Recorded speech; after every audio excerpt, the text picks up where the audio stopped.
ការប្រឡងបាក់ឌុបឆ្នាំ2026នេះគឺបានបញ្ចប់ទៅដោយស្ថាពរបងប្អូនដោយមិនមានបញ្ហាអ្វីទេគឺរលូនល្អខ្លាំងមែនទែនរយៈពេល2ថ្ងៃនេះបន្ទាប់ពីការប្រឡងបានបញ្ចប់ទៅឃើញថាបេក្ខជនរបស់យើងបើកទ្វារសាលាមកគឺគាត់សប្បាយរំភើបរីករាយច្រើនខ្លាំងមែនទែនហើយឃើញតាមបណ្ដាញសារព័ត៌មានគាត់សម្ភាសណាគឺពួកគាត់ធ្វើបានច្រើនខ្លាំងមែនទែនបងប្អូនគឺគាត់សង្ឃឹមអ្នកខ្លះសង្ឃឹមបាន A B C អីអញ្ចឹងទៅគាត់ថាវិញ្ញាសានៅឆ្នាំនេះគឺទទួលយកបានអាចធ្វើបានដូច្នេះការកាត់ខំប្រឹងប្រែងរយៈពេល12ឆ្នាំរបស់ពួកគាត់គឺបញ្ចប់ត្រឹមតែរយៈពេល2ថ្ងៃនេះហើយមានបេក្ខជនខ្លះគឺគាត់មានជំងឺគាត់ខ្យល់កដាក់ស្រោមកំពុងតែប្រឡងមាន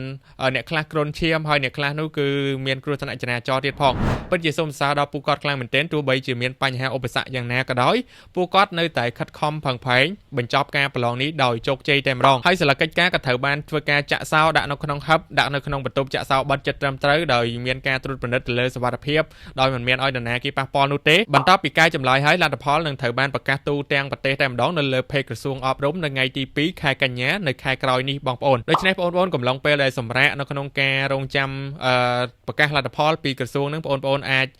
ដកឃ្លាយកពេលទៅលំហែគូក្បាលដើរលេងឲ្យសប្បាយចិត្តខ្លះហើយក្នុងពេលនោះផងដែរបងប្អូនគួរតែឆ្លៀតពេលនៅក្នុងការជ្រើសរើសជំនាញជ្រើសរើសសាកលវិទ្យាល័យថាតើជំនាញណាមួយបងប្អូនស្រឡាញ់ហើយក្តីស្រមៃបងប្អូនចង់ខ្លាយទៅជាអ្វីហើយចង់រៀននៅក្នុងសាកលវិទ្យាល័យមួយណាផងដែរហើយអ្វីដែលជាពិសេសទៀតគឺបងប្អូនត្រូវតែមើលទៅតាមเพจសាកលវិទ្យាល័យនីមួយៗណាពីព្រោះថាគេតែងតែមានផ្ដល់អាហារូបករណ៍ទៅកាន់សិស្សនិទេស A B C D អីអញ្ចឹងទៅអញ្ចឹងបងប្អូនគួរតែចាប់យកឱកាសនេះឲ្យបានពីព្រោះថាវាគឺល្អខ្លាំងមែនទែននៅក្នុងការរៀននៅសាកលវិទ្យាល័យដែលយើងទទួលបានអាហារូបករណ៍ពីខាងសាលាឬក៏ពីខាងក្រៅណាមួយដែលវាជួយជ្រោមជ្រែងយើងខ្លាំងមែនទែនជាពិសេសគឺបងប្អូនដែលមកពីខេត្តឆ្ងាយៗពីព្រោះថាយើងត្រូវចំណាយច្រើននៅពេលដែលមករៀននៅក្នុងភ្នំពេញខ្ញុំមានតែប៉ុណ្្នឹងទេជូនពរឲ្យបងប្អូនទទួលបាននីតិល្អដែលក្រសួងនឹងធ្វើការប្រកាសទូទាំងប្រទេសតែម្ដងនៅថ្ងៃទី2ខែកញ្ញានេះអញ្ចឹងបងប្អូនកុំភ្លេចជួយ follow page របស់ខ្ញុំម្នាក់មួយផងអរគុណច្រើន